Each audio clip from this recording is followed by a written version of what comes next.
من لەسەرم بابەتە لەگەڵ میوانەکەم قسە دەکەم بەڕێز دکتۆر کاوە محمود سیاست مەدار لێرە لەگەڵمە. دکتۆر بەخێر بێی، جەژنیشت پیرۆز بێ، سپاس کە لەگەڵمانی. ضرورەتی پێکەنانی کابینەی دەیەمی حکوومەتی هەرێمی کوردستان و چارەسەرکردنی و چەقبەستووی لە هەرێمی کوردستان هەیە لە ئێستادا چەندە پێویستە بەڕای جەنابەت؟ چارەسەرکردنی ئەو چەقبەستووە کارێکی ێزگار پێویستەوە ڕەنگی داوەتەوە لەو بانگەوازانێک لە دەوروبەرەکرێت لەلایەن کەسایەتی سیاسیەوە، لەلایەن کەسایەتی کۆمەڵایەتیەوە، لەلایەن کەسایەتی ئاینیەوە لە هەمووی گرنگتر ئەو پامی دواپامی جەنابی سەرۆک بەرزانی کە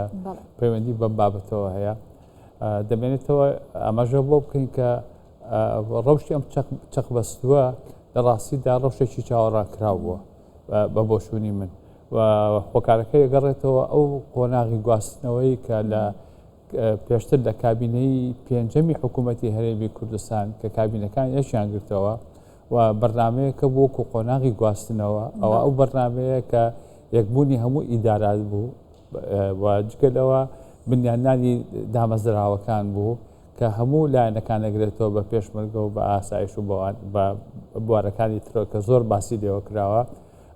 ئەو بەرنمەیە کە بەرنمەی گواستنەوەی ئەو بەرنمەی گواستنەوەی جێبەجێ نەکرا بەداخەوە تا ئێستاوانە و تاکو ئەو بەرنمەی گواستنەوەش جێبەجێ نەکرێ ئەبێ چاوەڕێی حاڵەتی وا بکەین لە ئایندەشتە چاوەڕێی حاڵەتی وا بکەین. دەمێنێتەوە پێداویستی ئێستا کە دامەزراندنی کابینە و کاراکردنی پەرلەمان کە پێداویستێکی ئێزگار بابەتیە بەتابەتی لە ڕوانگەی خوێندنەوەی ئەم ڕەوشە نوێیەی کە لە ناوچەکەدا هەیە. ئەوەی لە ناوچەکەدا هەیە بێگومان ئەوەی کە دوێنێ پێرە هەبوو ئەوەی ئەمڕۆ نییە، نە ئێران ئێرانی دوێنەیە، نە ئەمریکاش ئەمریکای دوێنەیە، نە تورکیا. بینیمان ئەو گۆڕانکاریانی کە کراوە لە دوای 7 ئۆکتۆبەرەوە بگرە پەیوەندی بە میلیشیاتەکانەوە هەیە، پەیوەندی بە حەماس و حیزبوڵڵا و کەوتنی ئەسەد و گۆڕانی جۆلانی بە شەرع و بۆی ماخکردن لەبەری و ڕێخستنی ڕیشی و ئەو شاڵاوی کە کرا لەسەر ڕۆژئاوا و هەروەها ئەو خۆپشاندانانەی کە لە بڵێن لە ڕۆژهەڵات کرا لە ئێران بەگشتی کرا جگە لە شەڕی ئێستا لەنێوان ئەمریکا و ئیسرائیل لەگەڵ ئێرانە ئەمانە هەمووی بابەتی تازن. باش هەرێمی کوردستان لەکوێ ئەم گۆڕانکاریانەدایە ئەبێ چی بکات؟ بەبەردەوام ئێمە وتمانە هەرێمی کوردستان دورگەیەکی دابراو نییە، ئێمە لە ناو چقی ڕۆژهەڵاتی ناوەڕاستی تێکڕای ئەم بۆچوونانە ئەم گۆڕانکاریانە کارتێکردنی هەیە لەسەر ڕەوشی هەرێمی کوردستان و ئەمەش وادەکە هەرێمی کوردستان یەک سیاسەتی هەبێ، یەک بۆچوونی هەبێ. ئەم دابەشبوونەی کە ئێستا هەیە ئەمە دابەشبوونە کۆتایی پێبێ ئەمێنێتەوە لەسەر پێوەرێک. من پێم وایە بێ پێوەری سەرەکی پێوەری کوردستانی بوون بێ و پێوەری بەرژەوەندی بوونی کوردستان و مامەڵەکردن لەگەڵ سەرجەم ئەو هۆکارانەی کە کارتێکردنی هەیە لەسەر ڕەوشی کوردستان ئەبێ ئەو پێوەرەمان پێوەری کوردستانی بێت لەوە سەر بنەمای ئەو پێوەرانە ئەرکەکان دەستیشان بگرێن. ئێمە وەکو کۆمەڵێک کەسایەتی بۆ نمونە پێش لەو کاتێک کە ڕووداوەکانی ڕۆژئاوا ڕوویداوە ئەو جۆش و خروشە ناو جەماوەرەوە ڕەت بوو، ئێمە نامەیەکمان ئاراستەی جەنابی سەرۆک بەرزانی و بەڕێز کاک باوەڵ تاڵەبانی سەرۆکی هێشەتی نیشتیمانی کرد. ئەو کەسایەتیانە کاک عەدنان موفتی بوو، کاک ئەرسەلان بایز بوو، من بووم هاوڕێ بەڵێنی زەحمەت چێژ بوو، کاک مستەفای سەی قادر بوو، کەمال شاکر بوو. یعنی ئێمە ئەو کاتە لەو ڕووداوانە ئیشارەتمان بۆەوە کرد کە ڕووداوی دیکەش دێتە پێشەوە کە ئێمە پێویستمان بە هەڵوێستێکی گورتووی کوردستانی هەیە و جگەلەوە پێشتریش حیزبە سیاسیەکانە هەموویان بە شێوازی جۆراجۆر لە ڕاستەوە تا چەپ هەر هەمووی داوای ئەوەی کردووە کە بەتەنگ ئەم بابەتەوە بێن. ئەوەی ئەشمێنێتەوە بە بۆچوونی من بابەتەکە نابێت لە چوارچێوەی دامەزرانی حکوومەتی هەرێم ڕابوەستێ، چونکە لێرەدا دامەزرانی حکوومەتی هەرێم بەنسبەت ئێرەوە کوردستانەوە ئێمە خەریکە وەکو بڵێن هین هەر ئەلێن ڕقەمی قیاسی شتێنین. ئەم حاڵەتە زۆر جار لە هۆڵەندا ڕووەدا، لە بەلجیکا ڕووەدا کە ساڵی زیاترە بێ حکوومەتدا نامەزرێ ویان دوایەوەش حکوومەتی دامەزرێ حکوومەتێکی شێوازێکی سەقامگیر نابێ. بەڵام بنەمای دامەزراندنی حکوومەتەکانی ئەو وڵاتانە ئاکامەکانی هەڵبژاردن و کۆکبوونە لەسەر ئاکامەکانی هەڵبژاردن. دراستە لە کوردستانە لە هەرێمی کوردستان ئەم ڕەشەی هەیە دوو بابەت کارتێکردنی هەیە. پێشتر بابەتی یەکەم بابەتی سازدانی سیاسی بوو، یعنی سازدانی سیاسی بنەما بوو بۆ دامەزرانی حکوومەت دوور لە بڵین ئەو ئاکامانی کە هەر لایەنێکی سیاسی ئەیهێنێ. ئێستا هۆکارێکی هاتۆتە پێشەوە کە ئاکامەکانی هەڵبژاردنە لە ڕاستیە بێ هەردووچی بە هەند وەرگیرێ. باشە کامیان بنەمای دموکراسین لە بەرەوەی دموکراسی یەکێک لە ڕوکنە سەرەکیەکانە بۆ بەڕێوەبردننی حکوومەت سازانی نیشتیمانی یا پابندبوون بەنجامەکان هەڵبژاردن. لە ڕاستیە هەردووچی بنەمای دموکراسی چونکە تا سازانی نیشتیمانی لە زۆر جێگا بنەمایەکە کەڵەن دیموکراتەتی تەوافقی هەوڵی ئەوە درێ کە جۆرێک لە ڕای گشتی کۆبێتەوە بەڵام ڕێکەخرێ بە یاسا. ئەوەی ئێمە لە کوردستان لە ڕاستیە لە حاڵەتی دیموکراتی تەوافقینی ئێمە لە حاڵەتی سازدانی سیاسی و بابەتی دیموکراسیش بابەتێکی بنیاد نەرانەیە ناکرێت بەس کۆیکەیتەوە لە ئاکامەکانی هەڵبژاردن یان لە سندوقی هەڵبژاردن کۆکەیتەوە. پرسیارەکە لەوەیە ئێمە چەند دامەزراوی دیموکراتیمانەیە. پرسیارەکەەوەی ئێمە چەند ئامادەین کە پیاداچوونەوە بکەین بۆ پرۆسە سیاسی ئێستا هەموو کەوجۆگرین لە ڕاگەاندنەکانی لایەنە سیاسەکان سەرکردەی لایەنە سیاسەکان باسی ئەوەکەن کە هەر لایەنە دەست پێشخەری بکە بۆ بڵێن چارەسەرکردنی بڵێن پرۆسی سیاسیەوانە، بەڵام ئەمێنێتەوە ئێمە پرۆسی سیاسی تا چەند دیموکراسیە. بۆیە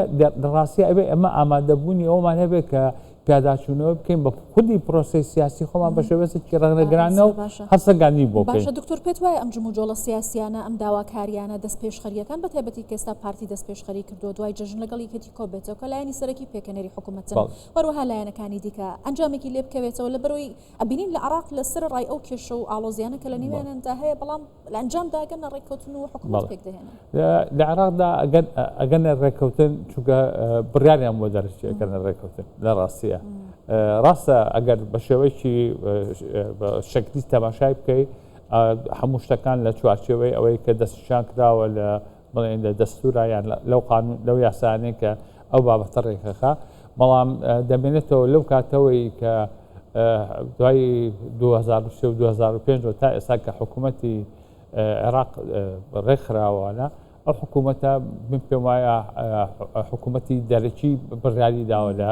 دانانی ئەو حکوومەتە بە تایبەتی ئێران و هەروەها ئەمریکاش و جاری وا هەبووە جۆرێک لە هەماهەنگی ئێران و ئەمریکا بەدات لە بنیادانی حکوومەتی ئێرە لە حکوومەتی بڵێن عێراق. ئەوەی ئەمێنێتەوە لێرە ئێمە ئەبێ بۆ وتم پیاداچوونەوەکە بێ. پیاداچوونەوەکە لە چیا بێ؟ یەکەمین گرنگە لایەنە کوردستانەکانی خۆیان دادان لە کار و کاردانەوە. کار و کاردانەوە بابەتەکان دوور لایەنەکان لێکتری دوورەکاتەوە کە پێکدادانە بێ هەر لایەنێک لەو پێکدادانە وەکو یاسایشی فیزیایی بەرەو ئاراسی جیاوازەڕە. ئەمە یەک. حاڵەتی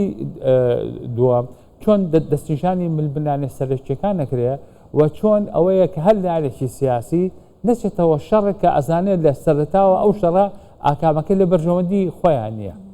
ئەمە گرنگە بەسەن زۆر شەڕ کراوە. ئێمە زۆر لایەنە سیاسەکان زۆر شەڕیان کردووە لە بەغدا.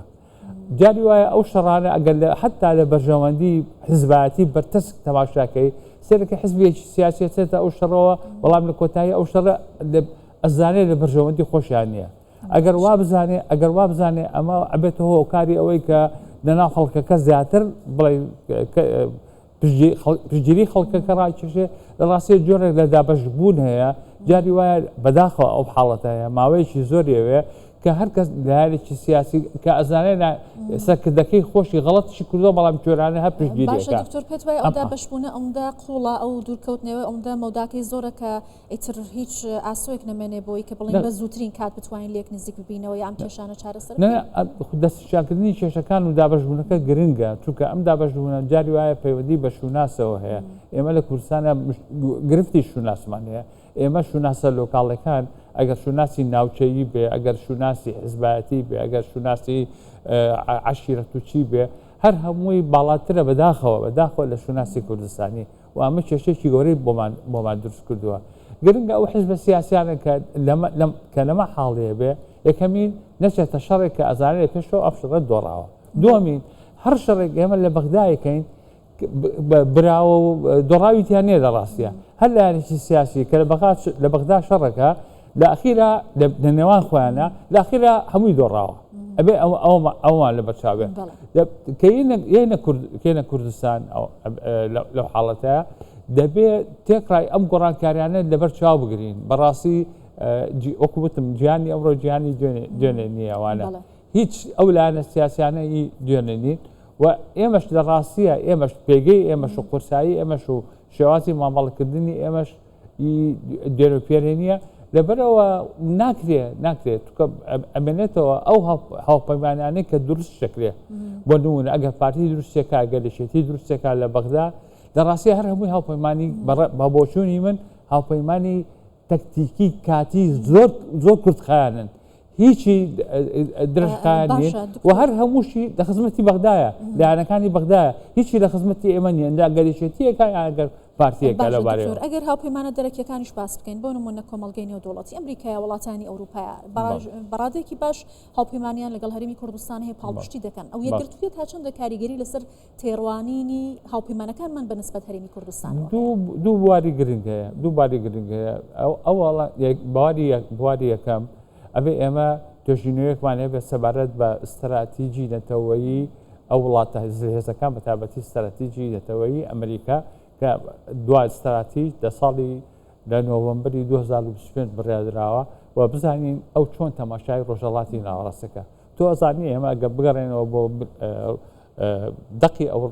او حاله او استراتيجيه ل 2020 لبدا باسي فلسطيني قروي هرمزكا باسي باب المندبكا باسي برنسيبي جيمس موروكا وأوي كرويدا لفنزويلا وأو باسي جرينلاند هرمي بشكل أجر ببردكادي استراتيجية أمريكا بخين توسسك أواني همي تدايا وجيكلوا إما إستا لصدمي تاك جمسرينين إما جيان هنجاي ناو بو دو فرجم سريش لحالتها وسرداني ترامب بوتشين وهروا سرداني بوتين بوتشين رنگدانه چی اشکرای فرجم سریه بشوازه چی جور اجو اما دمینه تو اما بزعی کردستانه تو چون معامله اکی لگر ام فرجم سریه وهروها لم فرجم سریه خو اوی رزمندیش بکی چونکه هندشتی مجوهیه خوی فرض کردوه لسر ام ناوچه دمینه تو آیا بم حالتای که اما پیگی کردستان ناوچه آیا بتاک حزبك يعني بدور لبريالة كردستاني موحد كبت يقولتو كبتوانه لهندش بلا لهندش بلا نا شو كجاري وها لهندش أبي بلا نا أو أنا كاتك لاني كردستاني بونمونا دا شري أمريكا ولا إيران وأنا كوتي إما طرفين كوتي نا إما طرفين لكاتك أمريكا إيست كداني كردستان بيبقى طرف وإيرانش لاني كردستاني بجيري إيران كا بونمونا وتنال همو خلق بونمونا ناوچكا ب درشمي داكوشي كدن الاجتماع يعني داكوشي كدن أو كخوينا وحق الدفاع داكوشي لإيران كا بونمونا إما داني حتى تنال لاني برزقال لان كان برزقالي خوازي كردستان لإيران أوانش بريالي خوالان هو بتان اما بشيك ني دا كوتشي كردن ديكتاتوريتي حكمران ولا همان كاتا بشيك ني دا شالاوي امريكا ديردا ببردوامي كرد بزوتنوي رزقالي خوازي كرد بيوستي ببريالي سياسي سر بخويه زور باشا دكتور كمان للسياسات يشتور بكوينه وروجي ججنمي برسالك الشخصي شتلي بكم بيقمان خلقيكي زور حزكا بزاني كدكتور كاو محمود چون دروانێتە جەژنەکان بە تایبەتی یەکەم جار جەژنە پیرۆزە لە کێدەکەی هەموو ساڵێک وچی بەلای تۆ لە جەژنا گرنگ من جەژنە پیرۆزە طبعا لە خاو و خێزان و لە کەس و کار و براکان و ئەوە ڕاستەخۆ و طبعا پیرۆزبایی جەژن لە هەموو خەڵکی کوردستانەکەم بە پلەیەکەم من بە پلەیەکەم پیرۆزبایی لە هەموو جەژنەکان ئەو جەژنانە هەر هەمووی هەندێکی جەژنێکی نەتەوەیی هەندێک جەژن هەیە جەژنێکی کۆمەڵایەتیە پاشخانێکی ئاینی هەیە وەزانی هەموو جەژنەکان لە جیهانە لەبەرەوەی کە فکری ئاینی فکرێکی سەربەر بووە بەشێکی زۆری جەژنەکانی جیهان لە جیهانە باگراوندیان پاشخانێکی ئاینی هەیە بەڵام ئەو جەژنانە فراوانترە لەو پاشخانە ئاینیە یعنی تەنانەت دەشواتوێ ئاینەوە تەماشای ناکرێ بەقەدەر ئەوەی کە فرسەتێکە ئەو فرسەتە زۆر گرنگە بۆ چۆن ئێمە لە بۆ نمونە لەبیر و چوو باسیکەم لە بواری سیاسیە کە بە بەردەوامی ئێمە لە کوردستانە پێویستمان بە دیالۆگەیە لە نێوان یەکتریە و جگرەوەی دیالۆگ هەر دیالۆگە دیسانەوە نەناو کۆمەڵگایە ئێمە پێویستمان بە سەقامگیری کۆمەڵایەتی هەیە سەقامگیری سیاسی هەیە سەقامگیری کۆمەڵایەتی هەیە تێکڕای بۆنەکان ئەدا بۆنی ئاینی بێ بۆنی کۆمەڵایەتی بێ نەتەوەیی بێ هەر هەموو ئەبێت چۆن تەوزیف بکەین بۆ ئەوەی کە ئەم کوردستان یەک کوردستانە ئەوە گرنگە ئینشاڵڵا هەمیشە کوردستانمان پارێزرا بێت سپاس دەکەم و جارێکی جەژنت پیرۆز بێت دکتۆر کاوە محمود سیاسەتمەدار کە لێرە لەگەڵمان بوو. سپاس.